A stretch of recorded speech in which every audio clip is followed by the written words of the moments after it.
আহারে সন্তান, 8টা সন্তান। সেই দিন এক বৃদ্ধ, তার ওই সাক্ষাৎকার দেখলাম, 8টা সন্তান তার, 4টে মেয়ে 4টে ছেলে। সাংবাদিক জিজ্ঞেস করলো, আপনাদের সন্তানের ঘরে কি কোনো জায়গা হলো না?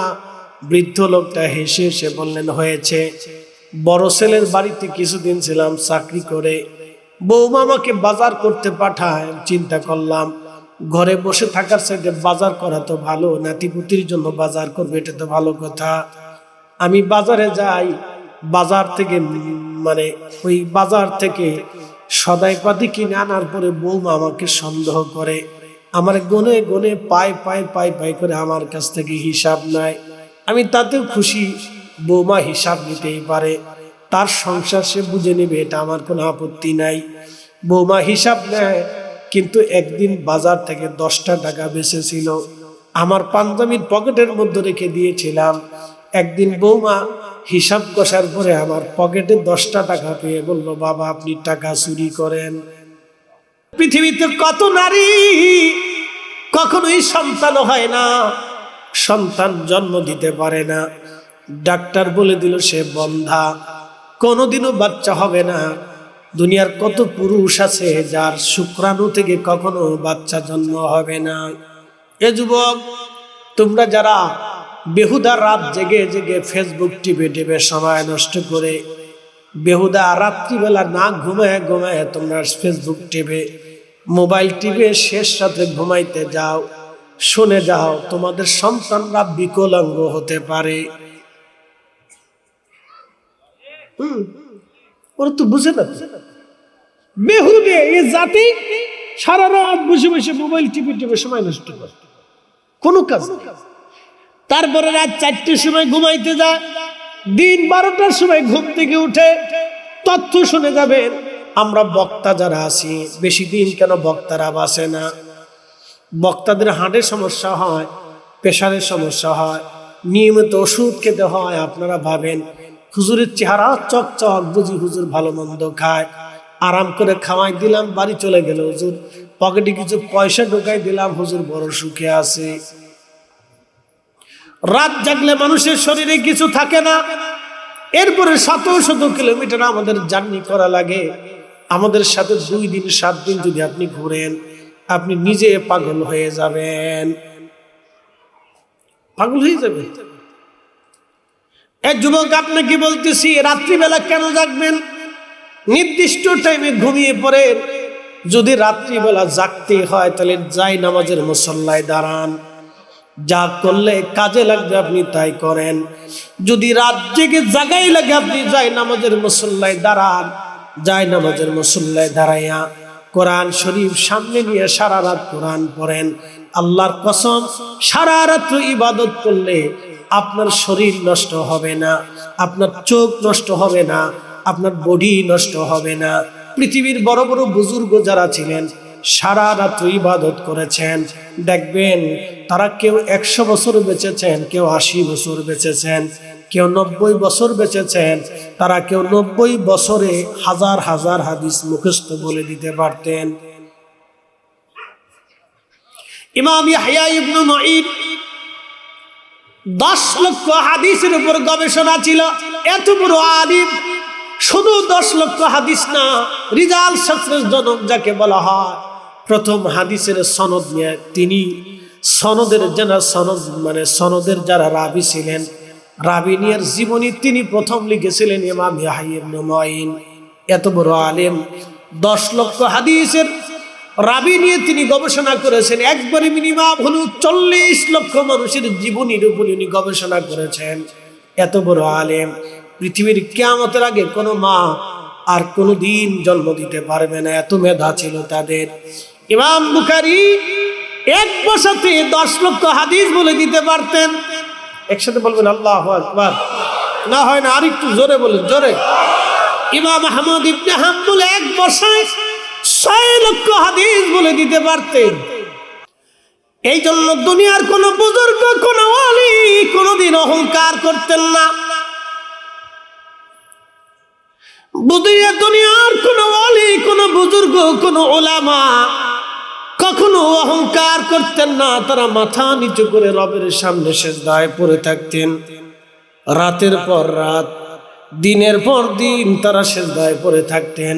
আমাদের মাযহাবের ইমাম ইমামুল আযম আবু হানিফা রাহমাতুল্লাহি আলাইহি ইমাম ইবনু কাসির আল বাদায় ওয়ান নিহায়াত 10ম খণ্ডের মধ্যে লেখেন, এশার ওযু দিয়ে একটানা 40 বছর ধরে ফজরের নামাজ পড়েছেন। একবার জোরে বলা যাবে কি আল্লাহু আকবার। রবের দরবারে এতটাই বিনয়ী,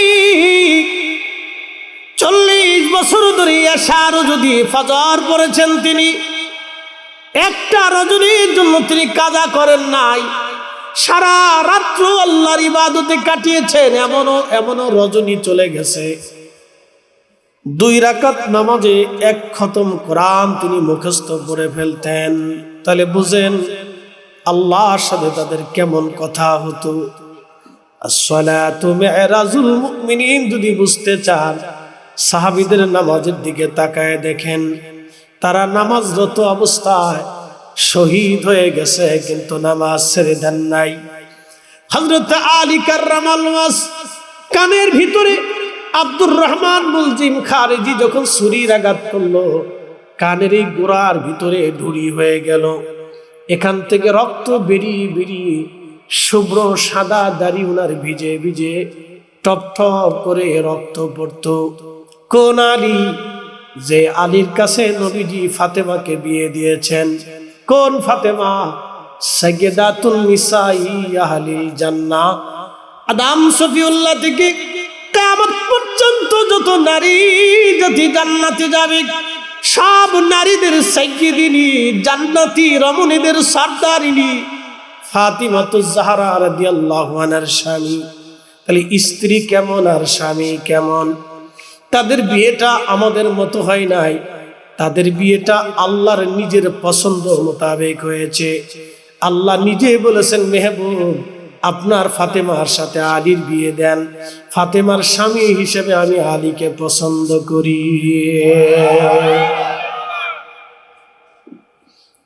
ওনার কর্ণ দেশের কোনাতে আব্দুর রহমান মুলজিম খারিজি ছুরির আঘাত করলো।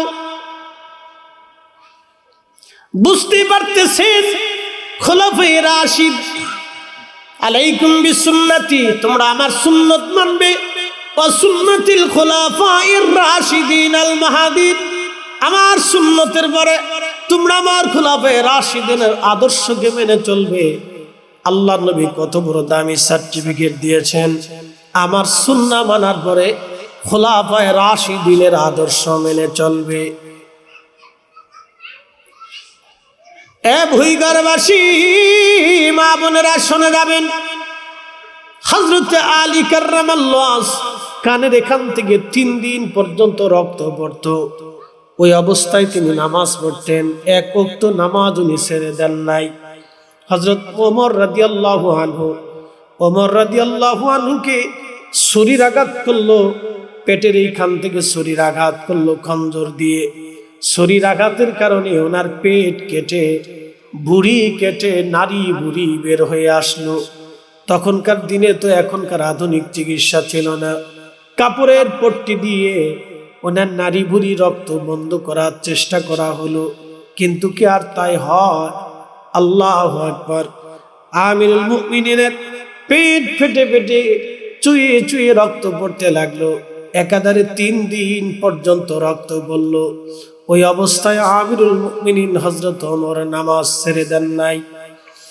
আল্লাহু আকবার। পৃথিবীর 4 ইমামের এক ইমাম মসজিদে নববীর ভিতরে আল্লাহর নাম, রাসূল কারীমের নাম, আশরে মুবাশশারার নাম, আহলে বাইত রাসূলের নাম, খোলাফায়ে রাশিদের নাম, তারপরে কয়েকজন মুহাদ্দিস সাহাবীর নামের পরে 4 জন ইমামের নাম, ইমাম নোমান বিন সাবিত রাদিয়াল্লাহু তাআলা আনহু, ইমাম আবু ইদ্রিস আশ-শাফিঈ রাদিয়াল্লাহু আনহু, ইমাম আহমদ ইবনে হাম্বল রাদিয়াল্লাহু তাআলা আনহু, ইমাম মালিক ইবনে আনাস রাদিয়াল্লাহু তাআলা আনহু সহ লেখা। তার ভিতরে এক ইমাম, ইমাম আহমদ ইবনে হাম্বল, তৎকালীন জমানার খলিফা ইমাম আহমদ ইবনে হাম্বলকে বলে, ইমাম বলেন আল্লাহর কোরআন সৃষ্টি একটা ইমানি মাসালা, আকীদা মাসালার ব্যাপারে। তিনি খলিফা বললেন, শুধু বলেন আল্লাহর কোরআন আল্লাহর সৃষ্টি। ইমাম আহমদ ইবনে হাম্বল বললেন, না, কোরআন আল্লাহর কালাম, কালাম কখনো সৃষ্টি হতে পারে না। যাহা আল্লাহ বলে নাই, নবী বলে নাই, আমি আহমদ ইবনে হাম্বল তা বলতে পারবো না। আমি আহমদ ইবনে হাম্বল তা কোনোদিনও বলতে পারবো না। যা আল্লাহ বলে নাই, রসুল বলে না, আমি বলবো না। তৎকালীন জালিম খলিফা ওনাকে কারাগারের মধ্যে দিল। তো কোন কারাগার? আমাদের দেশের মতো কারাগার না। কারাগারটা ছিল একেবারে অন্ধকার প্রকোষ্ঠ। একটা রুমের মধ্যে দিল, কোনো আলো নাই, বাতাস নাই। প্রত্যেক দিন একবার ওনাকে কারাগার থেকে বের করা হতো। ওনার মাকে ডেকে নিয়ে আসা হতো। মায়ের সামনে সন্তানের পিঠের মধ্যে হাত পা বেঁধে 10টা করে চাবুকের পিটুনি মারা হতো। চাবুকের আঘাতে ইমাম আহমদ ইবনে হাম্বলের পিঠ কেটে রক্ত বের হয়ে আসতো। এইভাবে 4 বছর একটানা মারা হলো। একটা দিনের জন্য কখনো ওষুধ লাগানো হয় নাই, একটা দিনের জন্য কখনো ওষুধ খেতে দেওয়া হয় নাই। পিঠ কেটে কেটে কেটে কেটে ফেটে ফেটে ওখান থেকে পুষ পরে পরে গোশতগুলি পচে গেল, পোকা লেগে গেল। ওইখান থেকে কলতানি পড়তো, রক্ত বের হয়ে আসতো। লোকেরা বলল, ইমাম এই অবস্থায় আপনি কি করে নামাজ পড়েন, কোন দলিলের ভিত্তিতে? ইমাম আহমদ ইবনে হাম্বল বললেন, আহত রক্তক্ষরণ অবস্থায় হযরত ওমর যদি নামাজ পড়তে পারে, হযরত আলী যদি নামাজ পড়তে পারে, তাহলে ইমাম আহমদ ইবনে হাম্বলের কি হলো যে ইমাম আহমদ ইবনে হাম্বল রক্তক্ষরণ অবস্থায় নামাজ ছেড়ে দেবে? একবার জোরে বলা যাবে কি আল্লাহু আকবার? মানুষের জীবনের কঠিন সময় যখন তাকে গোসলের জন্য নিয়ে যাওয়া হয়, মৃত্যুর পরে গোসলের জন্য নিয়ে যাওয়া হয়, রুহু চিৎকার মেরে কাঁদতে থাকে, সন্তানদারে এত তাড়াতাড়ি কবরে দিয়ে দেওয়ার আয়োজন করলা, একটু সময় কি দুনিয়াতে আমাকে রাখবা না? আমার মসজিদের ইমাম সাহেব হুজুর বললেন, হুজুর করোনার সময় মুসল্লি মারা গেল, ছেলেটাকে 10 বার ফোন দিলাম, আমরা গোসল করাইছি, জানাজা পড়াইছি, কবরে দিয়ে দিব, একটা বার আপনার বাবার চেহারাটা আপনি দেখে যান। ছেলেটা 10 বার উত্তর দিল, হুজুর আপনারাই কাজ সেরে দেন, বাবার করোনা হয়েছে, আমি যেতে পারবো না। বাস্তব থেকে বলতেছি, দুনিয়ার হালত যদি এটা হয় তাহলে কিয়ামত কত কঠিন হবে। আল্লাহ বলেন, ইয়াউমা ইয়াকুনুন নাসু কাল ফারাশিল মাবসুস। কিয়ামতের ময়দানে মানুষগুলি বিক্ষিপ্ত পতঙ্গের মতো ছোটাছুটি করবে, দৌড়াদৌড়ি করবে, পারাপারি করবে, পাগল পারা হয়ে যাবে। সবাই নিজের চিন্তায় বড় পেরেশান হয়ে যাবে। আম্মা জান আয়েশা বললেন, ইয়া রাসূলুল্লাহ, ইয়া হাবিবাল্লাহ, তারপরে কখন কঠিন? বলে, আয়েশা রে, মানুষকে যখন কবরে নামানো হয়, 2 জন ব্যক্তি কবরে নামে, বাকিরা কবরের পাশে দাঁড়িয়ে থাকে। তখন এই মুর্দা মনে করে এই 2 জন বুঝি আমার সাথে যাবে। যখন 2 জন উঠে চলে আসে, রুহু কাঁদতে থাকে, সন্তানদারে আজকে পর হয়ে গেলা, আমার আর কেউ আপন রইলা না। অন্ধকার কবরে বান্দা একা হয়ে যাবে, একা হয়ে যাবে, একা হয়ে যাবে। আল্লাহর নবী ডাক দিলেন, সাহাবীরা সময় যখন চলে আসবে, সবার শেষে যিনি আসবে, 40 কদম আসার পরে তখন মুনকার নাকির আসবে।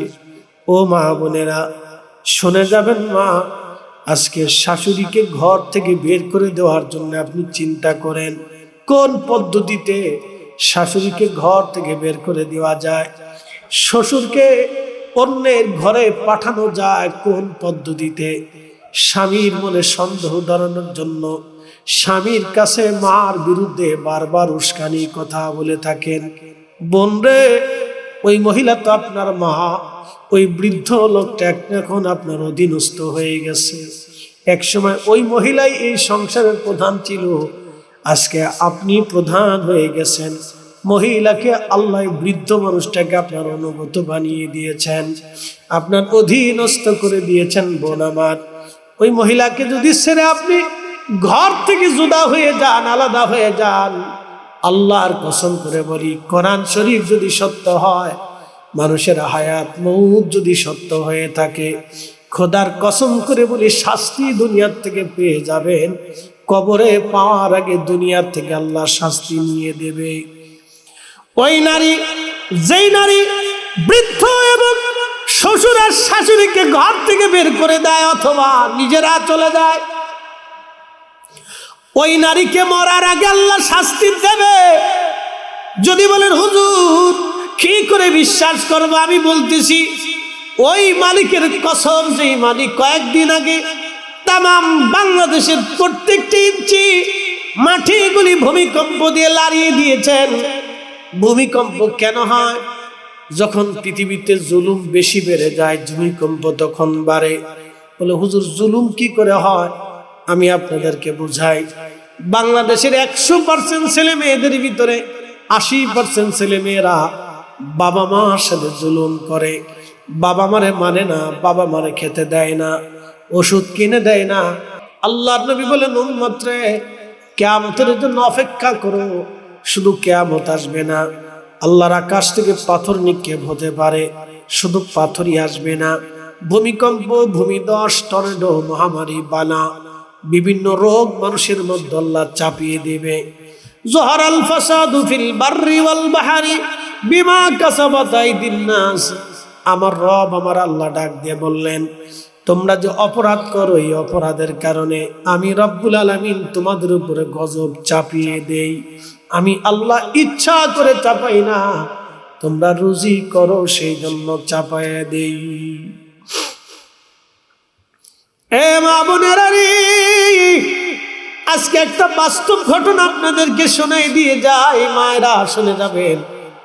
আল্লাহু আকবার। আমি মাহফিলে গিয়েছিলাম লালমনিরহাটে।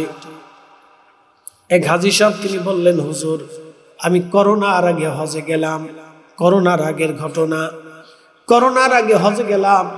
আমাদের কাফেলাতে 150 জন হাজী ছিল, যিনি মুআল্লিম, তিনার নেতৃত্বে আমরা হজে যাচ্ছি। যেই বিমানে ছিলাম, একসাথে 2 ভাই হজ করার জন্য রওনা দিয়েছে। একসাথে 2 ভাই হজের জন্য রওনা দিয়েছে। ঘটনাটা বলে আপনাদের কাছ থেকে দোয়ার দিকে চলে যাব। যুবক যারা আছেন তারাও শুনে যাবেন, মা বোনরা যারা আছেন তারাও শুনে যাবেন। এটা কোরআন কিতাবের কোনো ঘটনা না, এটা বাংলাদেশে ঘটে যাওয়া বাস্তব ঘটনা। হাজী সাহেব বললেন, 2 ভাই একসাথে হজে যাচ্ছিল, আমরাও হজে যাচ্ছিলাম, আমাদের বিমানে একই ফ্লাইটে। 2 ভাই হজে যাচ্ছে, বিমান আকাশে উড়লো, জেদ্দা বন্দরে যায় বিমান নামলো। বিমান নামার পরে 2 ভাই হঠাৎ করে অন্ধ হয়ে গেল, চোখে দেখে না, কারণ বুঝতে পারলাম না, হইচই পড়ে গেল। 2 জনে একসাথে অন্ধ হয়ে গেল। ডাক্তার, মুআল্লিম তাদেরকে নিয়ে মক্কায় চলে গেলেন, বড় ডাক্তার দেখাইলেন। ডাক্তার বলল চোখে কোনো রোগ নাই, কিন্তু তারা চোখে দেখে না। মুআল্লিম চিন্তা করল, আমার তো হাজী হস্ত করাইতেই হবে, গাইড নির্বাচন করে দিল। হারামে তারা গেলেন, খোদার ঘর দেখতে পেলেন না, কিন্তু খোদার ঘর ধরে দোয়া করলেন, চোখ ভালো হলো না। মাকামে ইব্রাহিমে দোয়া করলো, চোখ ভালো হলো না। 2 ভাই সাফা মারওয়াতে দোয়া করলো, চোখ ভালো হলো না। হজ শুরু হয়ে গেল, সমস্ত হাজীদেরকে মিনাতে নেওয়া হলো, মিনাই দোয়া করলো, চোখ ভালো হলো না। আরাফাতে উপস্থিত, আপনারা যারা হজে কোনোদিন যাবেন দেখবেন আরাফাতের এমন কোনো তাবু নাই যে তাবু থেকে কান্নার আওয়াজ না আসে। আরাফাতের মাঠে হাজিরা প্রচুর পরিমাণে কান্না করে, প্রচুর পরিমাণে হাজিরা আরাফাতের মাঠে কান্না করে। আহা, আরাফাতের মাঠে হাজি দোয়া করলো, কিন্তু চোখ ভালো হলো না। আরাফাত থেকে হাজিরা মুজদালিফাতে আসলো, যেখানে আদম এবং আম্মাজান হাওয়া রাত্রি যাপন করেছিলেন। ওনাদের মিলন হয়েছিল আরাফাতে। যদি কোনোদিন যান জাবালে রহমতের পাশে একটা পাহাড় আছে, আপনাদের মুআল্লিমরা দেখাবে কিনা জানি না, ওই পাহাড়ে আরাফাত জাবালে রহমতে একটা পাথর আছে, ওই পাথরের উপরে আদম সগুল্লাহ বসে বসে কাঁদতেছিলেন। মসজিদের মিমারা যেখান থেকে আরাফাতে খুতবা দেওয়া হয়, ওখানে আম্মা জান হাওয়াকে আদম সগুল্লাহ প্রথম দেখলেন। তখন তো তারা লম্বা লম্বা ছিলেন। মসজিদের মিমারার ওইখানে আম্মা জানকে দেখার পরে আদম চিনে ফেললেন। আমার হাওয়া এইখানে এই আরাফাতের জাবালে রহমতের পাশে আম্মা জানের সাথে দেখা হলো। দুইজনে কান্নাকাটি করলেন। দেখা হলো এই জন্য ওই জায়গার নাম হলো আরাফা। কিয়ামত পর্যন্ত হাজিরা ওইখানে একত্রিত হবে। ওইখানে যখন একত্রিত হবে, আল্লাহ সাথে সাথে হাজিদেরকে মাফ করে দিবে। ওখান থেকে আম্মা জান হাওয়াকে নিয়ে আব্বা আদম আলাইহিস সালাম মক্কার দিকে রওনা করে করে করে করে যখন মুজদালিফাতে আসলেন, তখন সন্ধ্যা নেমে আসলো, রাত হয়ে গেল। আব্বাজান আদম আম্মাজান হাওয়া আলাইহিস সালাম দুইজনে ওইখানে রাত্রি যাপন করেছিলেন বিদায় কিয়ামত পর্যন্ত সব হাজিরা ওই মুজদালিফাতে রাত্রি যাপন করবে। মাগরিব এবং এশার নামাজ মুজদালিফায় আদায় করবে। মুজদালিফায় দুই অন্ধ হাওয়ায় দুই অন্ধ হাজী ভাই দোয়া করলো, কিন্তু চোখ ভালো হলো না। জামারাতে শয়তানকে পাথর মেরে দিয়ে মিনাতে দ্বারা দোয়া করলো, চোখ ভালো হলো না। ফারস্তাব করে দোয়া করলো, চোখ ভালো হলো না।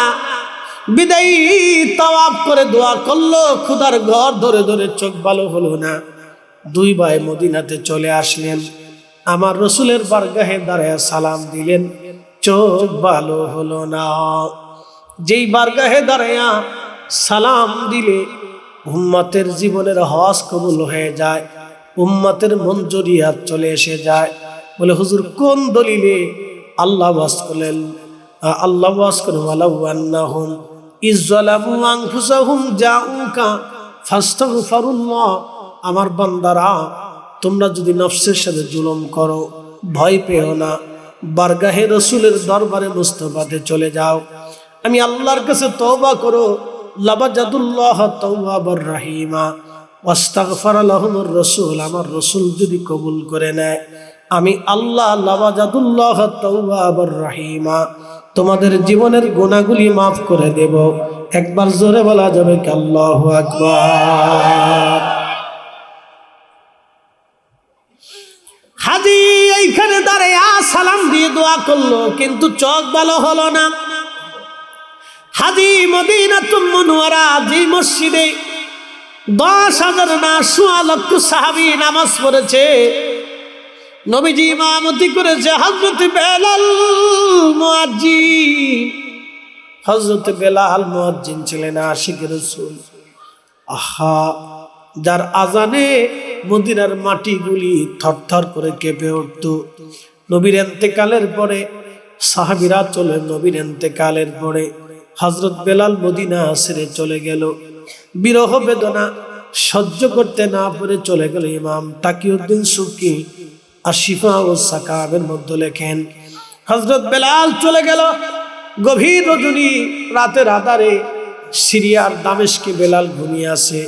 স্বপ্ন দেখতেছে রাহমাতুল লিল আলামিন তশরীফ এনেছে। আল্লাহর নবীকে বেলাল সালাম দিল। নবীজি ডাক দিয়ে বলেন, বেলাল রে, এটা কেমন জুলুম আমার সাথে শুরু করছো তুমি? বেলাল রে, কতদিন হলো আমার জিয়ারতে আসো না, আসো আমার জিয়ারতে চলে আসো। নবী ডেকেছে, রসুল ডেকেছে।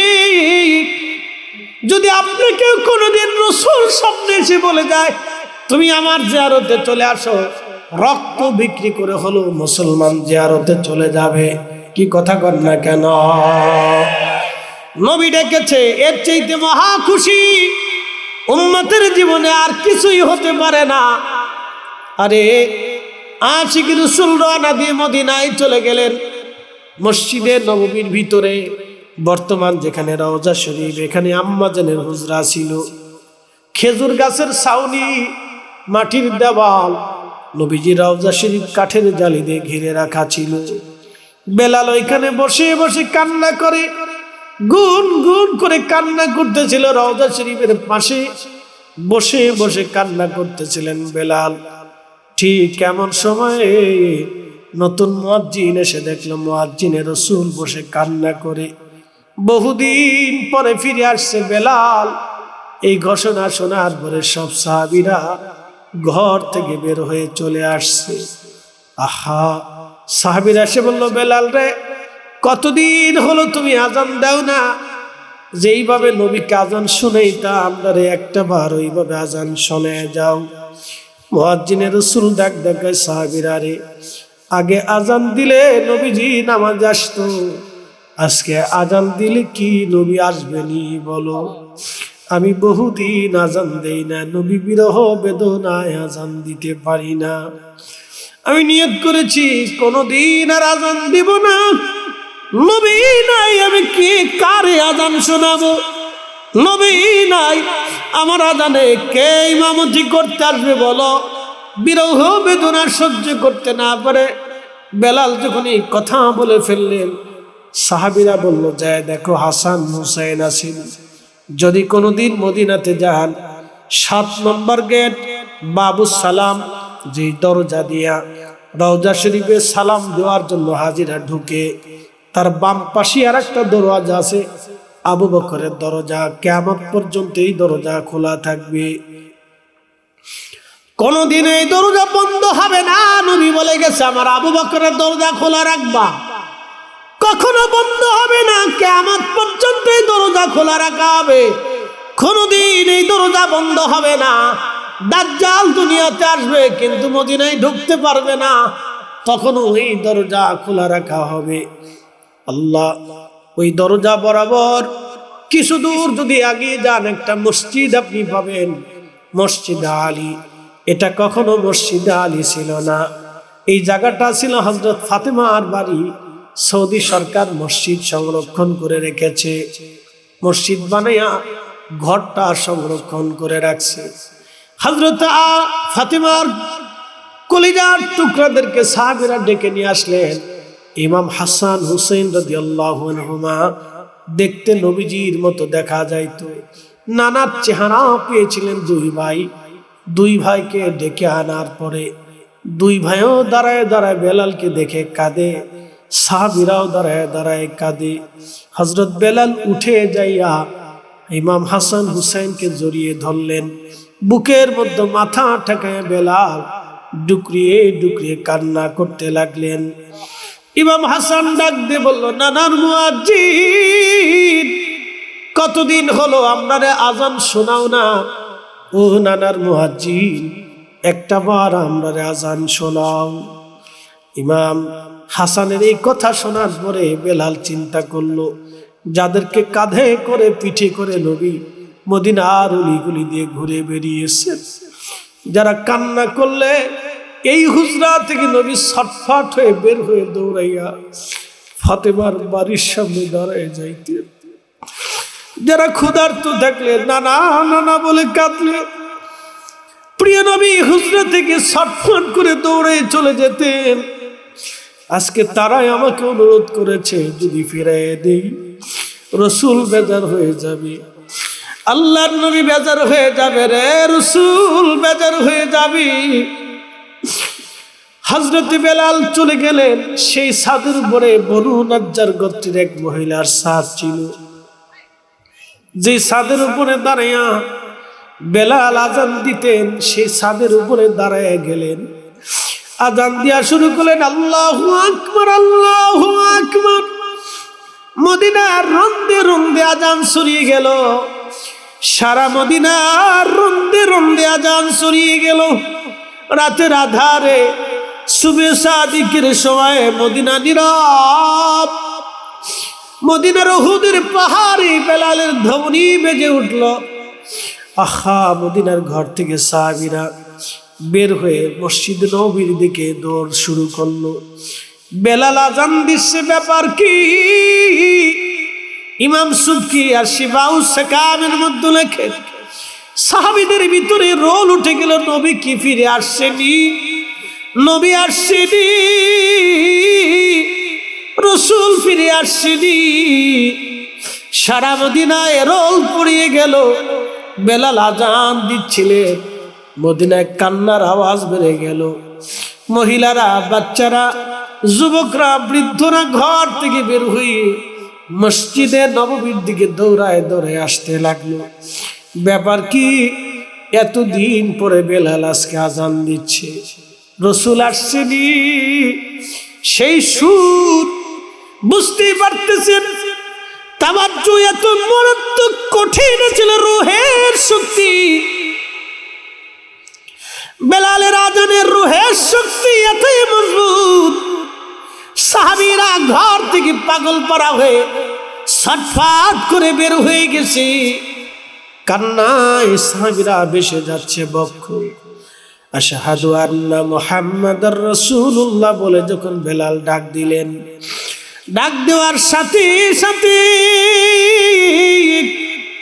মদিনার মাটিগুলি থরথর করে কেঁপে উঠল। পৃথিবীতে একজনের আজানে দুনিয়ার মাটিগুলি কেঁপেছিল, তিনি বেলাল, যার আজানে মদিনার মাটিগুলি থরথর করে কেঁপে উঠল। মাটি যদি কাঁপে তাহলে বুঝেন তো সাহাবীদের হৃদয়ের হালত কেমন ছিল। আহা, হযরত বেলাল অজ্ঞান হয়ে পড়ে গেলেন, আর আজান দিতে পারেন নাই, বেহুশ হয়ে গেলেন। হুশ ফিরে আসলো হযরত বেলালের। রওজা শরীফের পাশে দাঁড়ায় বেলাল কাঁদে, হুজুর আজান দিয়েছি, আপনি আসেন নাই, জানি আপনি আসবেন না। ইয়া রাসূলুল্লাহি, বিদায় নিচ্ছি, এই গোলাম আর কোনদিন আজান দিতে পারবে না। ইয়া রাসূলুল্লাহ, দুনিয়াতে হয়তো আপনার জিয়ারত আর কখনো হবে না গো নবী, বিদায় নিচ্ছি আমি। বিরহ বেদনা নিয়ে আশিক রাসূল হযরত বেলাল চলে গেলেন। কোনদিন আর নবীর মসজিদে আজান দেন নাই, কোনদিন আর কেউ ওনাকে দিয়ে আজান দিওয়াইতে পারে নাই, কারণ আজান দিলে উনি বিরহ সহ্য করতে পারবে না। সাহাবীরা এইভাবে রাসূলকে ভালোবাসছে। বাংলাদেশে মুসলমান বলে, হুজুর এত ওয়াজ, তারপরে মানুষের কালবের মধ্যে কেন ঢোকে না? বুঝাইতেছি, এত ওয়াজ তারপরে মানুষের কালবে কেন ওয়াজ লাগে না? বাংলাদেশের মতো মাহফিল পৃথিবীর কোন দেশে হয় না। শুধু বাংলাদেশে যত মাহফিল হয়, সারা পৃথিবীতে এত মাহফিল হয় না। শুধু বাংলাদেশে যত মাহফিল হয়, সারা পৃথিবীতে এত মাহফিল কোথাও হয় না। আপনি দেখবেন তারপরেও এই বাঙালিরা চুরি করে, ডাকাতি করে, ছিনতাই করে, রাহাজানি করে, খুন করে, দর্শন করে, অপহরণ করে। এই বাঙালিদের কথা বলে লাভ নাই। এরা শিশুদের খাবারের ভিতরে বিষ মিশায়, কেমিক্যাল মিশায়, মানুষের ধোঁকা দেয়। এরা কথায় কথায় মিথ্যা বলে, আমানত রাখলে খেয়ানত করে, আর ওয়াদা করলে বরখেলাফ করে। মনোযোগের সাথে শুনবেন মা বোনেরা, বাড়ি ঘরে রাস্তাঘাটে যারা আছেন, অনেকে বাসা বাড়িতেও আছেন, আমার কথাগুলি আপনারা তারা শুনতেছেন, শুনে যাবেন। ভাই, আমরা মুসলিম, আসলামতু লিরাব্বিল আলামিন, মুসলমান তিনি যিনি আল্লাহর কুদরতি কদমে নিজেকে সমর্পণ করে দেয়। ভালো করে বুঝে যাবেন, আমাদের দেশের কুকুরের বাচ্চা হয়, অনেক কুকুরে বাচ্চা দেয়, অনেক কুকুরে বাচ্চা দেয়। দেখবেন কোন কুকুরের 8টা বাচ্চা হয়, কোন কুকুরের 6টা বাচ্চা হয়।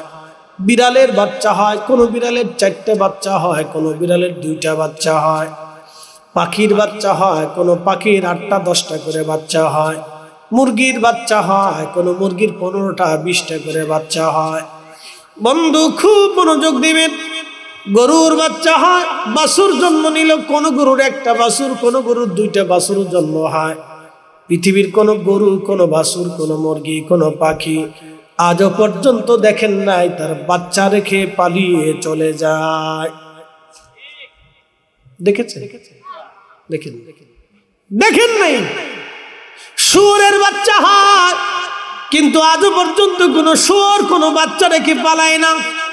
এই মানব জাতি কিছু নারী আছে যারা সন্তান রেখে অন্য পুরুষেরা হাত ধরে পালিয়ে চলে যায়। তাহলে আপনি বলেন, মানুষ না কুকুর, না বিড়াল, না ছাগল, না শুয়োর? যদি শুয়োর বলেন, শুয়োর বলবে হুজুর আমার সাথে তুলনা দিয়েন না, আমার 14 পুরুষে কাজ করে নাই। কি কথা ঠিক আছে না? যদি বলেন হুজুর কুত্তার সাথে তুলনা দেন, কুকুর বলবে হুজুর আমার সাথে তুলনা দিবেন না, আমি কুকুর হতে পারি কিন্তু আমার 14 পুরুষের ভিতরে এমন কোন রেকর্ড নাই। তাহলে আপনি তো আশরাফুল মাখলুকাত, মানুষ সৃষ্টির সেরা। তাহলে মানুষ হতে হলে মানুষের মতো মানুষ হতে হবে। কথা কন না কেন?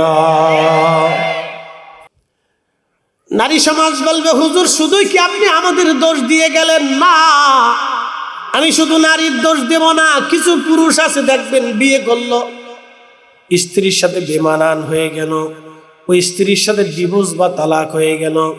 প্রথম স্ত্রীর সন্তান আছে, সন্তান জন্ম হওয়ার পরে সে আবার আর একটা স্ত্রী গ্রহণ করলো, সেই স্ত্রীর গর্ভে সন্তান দিল, কিন্তু এই স্বামীটা, এই পুরুষটা প্রথম সন্তানটার খোঁজ খবর নেয় না, ভরণ পোষণ দেয় না, খাবার দাবার দেয় না, টাকা পয়সা দেয় না।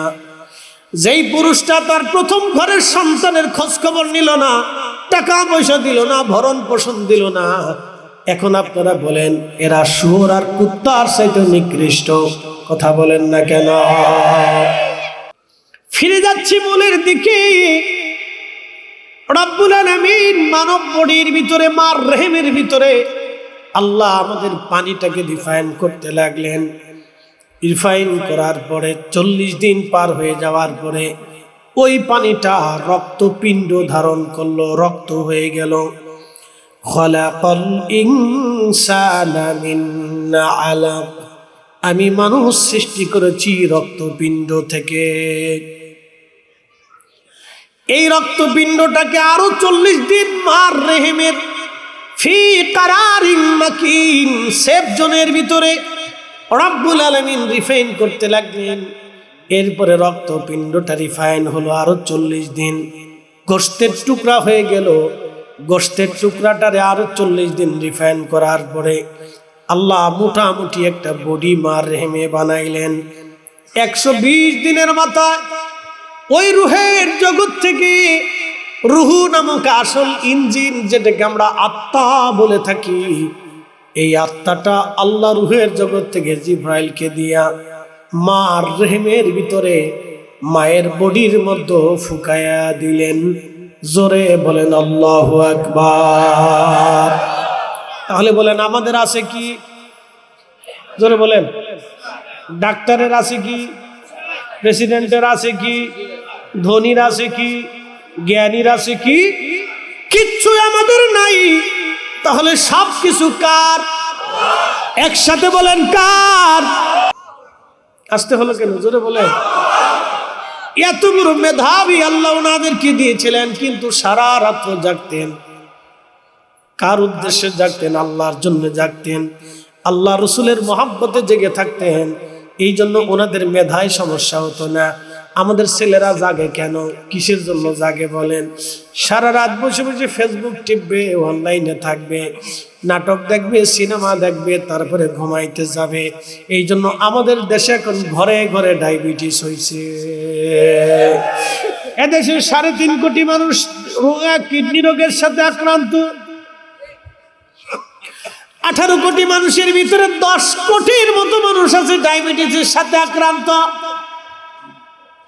10 কোটির মতো মানুষ ডায়াবেটিসের সাথে সম্পৃক্ত। কারো হয়েছে, কারো হচ্ছে, কারো হবে, ওয়েটিং এ আছে। আপনি বুঝেন, যারা একবার ডায়াবেটিসের ধরছে তারে আর কোনোদিন ছাড়ে নাই। যারা একবার ক্যান্সার হয়েছে তার জীবনের কোনো অ্যান্সার নাই। যারা একবার হার্ট স্ট্রোক করেছে, হার্টের রোগী এত বেশি কেন? কেন হার্টের রোগী বেশি? 20 বছর বয়সের ছেলে হার্ট স্ট্রোক করে, 20 বছর মেয়ের ডায়াবেটিস হয়ে গেছে, 15 বছর ছেলের হার্ট নষ্ট হয়ে গেছে। কারণ কি? বেশি পরিমাণে রাত জাগা, মোবাইলে বেশি পরিমাণে আসক্ত হওয়া, ব্রেন হয়ে গেছে। আল্লাহর কসম, আমার হাউজিং মসজিদের এক মুসল্লি একদিন আমাকে এসে বলল, হুজুর একটু দোয়া করে দেন। আমি বললাম, ভাই কি দোয়া করব? আমার ছেলেটা অ্যাবনর্মাল হয়ে গেছে, পাগল হয়ে গেছে। আমি বললাম, ছেলের বয়স কত? বলে, হুজুর 6 বছর। আমি 6 বছরের বাচ্চা কেন পাগল হলো? শুধু মোবাইল টিপতো। আমি বললাম দোয়া তো করবো না, তোমার জুতা দিয়ে বাইরে মসজিদ থেকে তাড়ানোর দরকার মিয়া, ছেলেরে নিজের হাতে পাগল বানায় আমার কাছে দোয়ার জন্য আসছো, লজ্জা করে না? এত মোবাইল বাচ্চাটার হাতে কেন দিলেন আপনি? পৃথিবীর কোন ডাক্তারের শাস্ত্র অনুযায়ী না, পৃথিবীর কোন বিজ্ঞানীর থিওরি অনুযায়ী না, শুধুমাত্র আমার রব, আমার মালিক, আমার আল্লাহর ইচ্ছায় মায়ের রেহেমের ভিতরে আল্লাহ রাব্বুল আলামিন 40 দিন পর্যন্ত সেই পানিটাকে রিফাইন করলেন। পৃথিবীর যত বড় মহাজ্ঞানী হোক, পৃথিবীর যত ধনী ব্যক্তি হোক, পৃথিবীর বড় শক্তিশালী শাসক হোক না কেন, পৃথিবীর যত বড় বুজুর্গ হোক না কেন, সবাই মায়ের রেহেমের ভিতরে ওই পানির মধ্যে নিহিত ছিল। কোনো অস্তিত্ব দুনিয়াতে মানুষের ছিল না, অস্তিত্ব যিনি দিলেন তিনি আমাদের রব। একবার জোরে বলা যাবে কি আল্লাহু আকবার? এটা তো উনারটা শোনা গেছে, বাকিটা তো শোনা যায় না। এদেশে হাজার হাজার আছে, বাকিটা শোনা যায় না। ভূমিকম্প বাংলার মাটির নিচে আসবে, বঙ্গোপসাগরের নিচে যাবে না। কারণ এদেশের মানুষের মতো এত হারামি পৃথিবীর কোন দেশে আছে আমার জানা নাই। মনে কিছু নিয়ে দুঃখে পরে কথা বলতে হয়েছে আজকে। এটা শিশুদের খাবারে বিষ মিশায়, যারা বিষ মিশায় ওরাও হারামি, যারা বিষ মিশাইতে সাহায্য করে ওরাও হারামির ঘরের হারামি।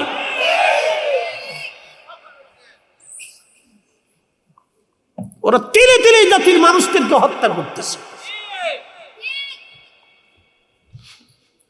মুসলমান বৃদ্ধ লোকটা মনের অজান্তে ডাক দিয়ে বলল, কি করব আমি? ছেলেটাকে ডাক দিয়ে বললাম, বেটারে 8টা সন্তান তোমরা আমার ঘরে ছিলা, আমি 8টা সন্তানের ভরণ পোষণ, শিক্ষা দীক্ষা, টাকা পয়সা, বাজার সদাই করেছি, কোনোদিন টাকা চুরি করি নাই। এটা কষ্টের কথা না? 8টা সন্তান তোমরা লালন পালন করছি, বাজার সদাই করছি, তোমরা খরচ দিছি, লেখাপড়া করাইছি, তোমাদেরকে প্রতিষ্ঠিত করছি, আমি টাকা চুরি করি নাই। তোমার সংসারে 10টা টাকা তোমার কি মনে হয় আমি চুরি করি? ছেলেকে বাবা থাক, বৌমা আপনার বৌমা তো, আমি কি করব? তখন বৃদ্ধ বলল, ঠিক আছে বাবা, তাহলে তোমার সংসারে আমি থাকলে তোমাদের ভিতরে বেমানান হয়ে যাবে, অশান্তি বাড়তে পারে, আমি চলে গেলাম। বুঝতে পারছো? এটা বাংলাদেশ। কিন্তু ওনাদের কষ্ট কে দেখবে? এদেশের আদালতের কথা বলে লাভ নেই। যার পয়সা আছে তার আদালত আছে, তার পয়সা নেই তার আদালত নেই। একথা বললে আমি হুজুর ভালো হবো না, আমি উচিত কথা বলে দিয়েছি। পয়সা থাকলে আদালত আছে, পয়সা না থাকলে কোনো আদালত নেই। পৃথিবী শাসন করেছে, তাদের সাম্রাজ্য বিলীন হয়ে গেছে। উমাইয়া সাম্রাজ্য পৃথিবীতে শত শত বছর শাসন করেছে, ওটাও বিলীন হয়ে গেছে। আব্বাসীয় সাম্রাজ্য পৃথিবী শাসন করেছে, ওটাও বিলীন হয়ে গেছে। উসমানীয়রা পৃথিবী শাসন করেছে, ওটা বিলীন হয়ে গেছে।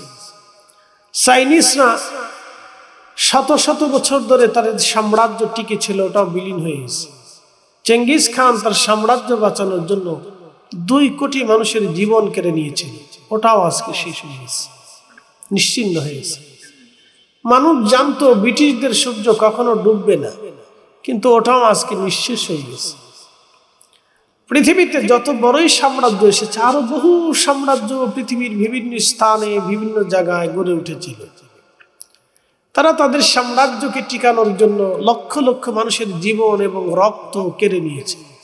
বহু গরিব দুঃখী মানুষের রক্তগুলি তারা চুষে চুষে নিয়ে তাদের সাম্রাজ্যকে গঠন করেছে, কিন্তু তারা হারিয়ে গেছে। প্রশ্ন হলো কোথায় গেছে? জবাব একটা, ওয়া ইন্না ইলাইহি রাজিউন, তারা আল্লাহর কাছে চলে গেছে। কথা ঠিক আছে কি? কার কাছে গেছে? আসছিল কার কাছ থেকে? আল্লাহর কাছে। আপনার বডির ভিতরে একটা আত্মা আছে, আপনি স্বচক্ষে কখনো দেখেন নাই। আমার বডির ভিতরে যে আত্মাটা আছে আপনিও দেখেন না, কিন্তু আত্মা আছে, এটা সত্য। রূহ আছে, এটা সত্য। আত্মা আছে, এটা সত্য। রূহ আছে, এটা সত্য। কথা ঠিক আছে কিনা? আবার চলে যাবে, এটাও সত্য। মাঝখান থেকে যিনি নিয়ে যাবেন তিনার নাম মালাকুল। ওনাকে কি দেখা যায়? কিন্তু চলে যায়, এটা তো সত্য। কথা ঠিক আছে কিনা? রূহটা যে আছে এটাও তো সত্য, চলে যে যায় এটাও তো সত্য, যে নিয়ে যায় সেও তো সত্য। এবার যার হুকুমে নিল তিনিও তো আছে, নাকি বলে? তাহলে বোঝা গেল তিনিও সত্য। যেই জগতে নিচ্ছে আমরা কখনো সেই জগৎ দেখি নাই, কিন্তু জগৎ সত্য। এই পৃথিবীতে আসার আগে আমরা একটা জগতের মধ্যে ছিলাম। এখানে আমরা যারা উপস্থিত আছি সবাই সেই জগতের মধ্যে ছিলাম। সেটা নাম হচ্ছে রেহেমের জগৎ, মার পেটের ভিতরে। এই পেটের ভিতরে আমি আর আপনি ছিলাম, ভালো করে বুঝবেন। এখানে আল্লাহ আমাদেরকে যত্ন করে আমাদের বডি তৈরি করলেন। কি দিয়ে? সেটা আল্লাহ আমাদেরকে অভিহিত করলেন। ওয়াবাদা খালকাল ইনসানি মিন তিন। আমি মানুষের সৃষ্টির সূচনা করেছি মাটি থেকে। সুম্মা জাআলা নাসলাহু মিন সুলালাতিন মিন মাইন মাহিন। এবং মানুষের বংশ নসল বৃদ্ধি করেছি। বংশ বৃদ্ধি করেছি মানুষের শরীর থেকে নির্গত নির্যাস পানি। প্রিয় নবীজি হাতের তালুর মধ্যে থুতু নিক্ষেপ করলেন। থুতু নিক্ষেপ করে সাহাবে کرامকে বললেন, সাহাবীরা দেখো তো, এই থুতু দেখতে যেমন ঠিক এইরকম পানি দিয়ে আল্লাহ মানুষকে সৃষ্টি করেছে। একসাথে বললেন আল্লাহু আকবার। তাহলে এখন প্রশ্ন, আমাদের আছে কি? আমাদের কি আছে? কিছু আছে? একসাথে বলেন আমাদের কিছু আছে। আমাদের, আবার বলি আমাদের কিছু আছে। আবার বলি আমাদের কিছু আছে। কিচ্ছু না। আমি আপনার সামনে আপনাদেরকে আরেকটু নিয়ে যাচ্ছি। এই যে পানিটুকু আল্লাহ বিশেষ প্রক্রিয়াতে পিতার পৃষ্ঠদেশ মায়ের বক্ষদেশ থেকে নির্গত করে মার রেহেমের ভিতরে ফি কারারিন মাকিন, সেফ জোন, নিরাপদ আধারে জরায়ুর ভিতরে আল্লাহ জমা করলেন। মালয়েশিয়া যারা হজ করে আসে, পুলিশ কোনো এলাকায় যদি অভিযান দেয় তাহলে হাজিদেরকে আগে জিজ্ঞেস করে যে এই এলাকার এই লোকটা ঠিক আছে কিনা। হাজিদের থেকে সাক্ষ্য নেয় ওরা, কারণ ওরা জানে হাজিরা মিথ্যা বলে না। হাজিদেরকে ওরা খুব সম্মান করে। আর আমরা দেশের হাজিরা হজ করে আসার পরে সুদ ছাড়ে না, হজ করে আসার পরে ঘুষ ছাড়ে না, হজ করে আসার পরে সিটারি ছাড়ে না। সেই জন্য আমরা দেশের হাজির কথা বলে লাগবে। অনেক হাজি আছে হজ করে আসার পরে চরিত্র চেঞ্জ হয়। বাপরে বাপ, কত বড় হাজি! না বলাটা না, আমি সতর্ক করা দা আমার দায়িত্ব। দাঈল আল্লাহ হিসেবে আমাদের দায়িত্ব হচ্ছে মানুষকে আসল জিনিস বোঝানো। আমি আপনাদেরকে বুঝাই। এখন আপনারা আমার চা খাইতে দিচ্ছেন, চার বদলে যদি মদ দিতেন তাহলে এখানে কি ওয়াজ হইতো? যুদ্ধ লেগে যেত না? এত সময় মারামারি লেগে যেত যে আমরা এই হুজুরে ওয়াজ করতে দেবই না। কারণ যে হালাল হারাম বুঝে না তারা আমি কি ওয়াজ করতে দেবো? তার কি ওয়াজ শুনবো? কথা ঠিক আছে কিনা? তার কোনো কথা আমরা শুনবো। আপনারা দেখেন বাংলাদেশে ইমাম নিয়োগের আগে বাপরে বাপ, এক মসজিদের ইমামের জন্য 100 জনকে বাছাই করে। হুজুরের চেহারা দেখে, হুজুরের হাঁটার ভঙ্গি দেখে, হুজুরের কণ্ঠ দেখে, হুজুরের কেরাত দেখে, বিয়ে শাদী করছে কিনা সাই চরিত্র দেখে, বাপ মা দেখে 14 পুরুষ বাছাই করে। কিন্তু নির্বাচনের সময় ভোটের আগে এটা একটাও বাছাই করবে না। বিরিয়ানির প্যাকেট ধরাই দিলে ধামাম ধামাম করে মিছিল দিয়ে চলে যেতেছে। কি কথা ঠিক আছে কিনা? এই সময় বাছাই করবেন, জাতি ইমাম সাহেবের বেলা খুব কট্টর। একবারে মাত্র 10,000 টাকা বেতন, তাও বেশি না। আমি এক এলাকায় গেছি, জিজ্ঞেস করলাম ইমাম সাহেব বেতন হুজুর 2,000 টাকা। ইমাম সাহেব বলতেছে হুজুর আমার বেতন মাসে 2,000 টাকা। হুজুর দুঃখের কথা বলে লাভ না, এরাই আমার 6 মাস পর্যন্ত বাকি রাখছে। আমরা পুরা গ্রামে আগুন ধরাই দেয়, ওরা জালিম। একটা আল্লাহর ঘরের খেদমত ওরা আদায় করতে পারে না, হক আদায় করতে পারে না, সব ঘরে আগুন ধরাই দেন, ওরা জালিম। 2,000 টাকা মাসে বেতন, তাও 6 মাস বাকি, এরা জালিম ছাড়া কি? আগুন ধরাই দেন। ওদের আম চলে, কলমা চলে, কলা চলে, পেঁপে চলে, চা চলে, ভাত চলে, পান চলে, চা চলে, বিড়ি চলে, বিড়িটাও খাবে। তবে ইমাম সাহেব টিয়া দিতে, তোর জালিম ছাড়া কি? আগুন ধরাই দেন, ফুরাই দেন। কিসের ওরা আল্লাহর ঘরের খেদমত ওরা করতেছে, ইমাম সাহেব পালতে পারে না।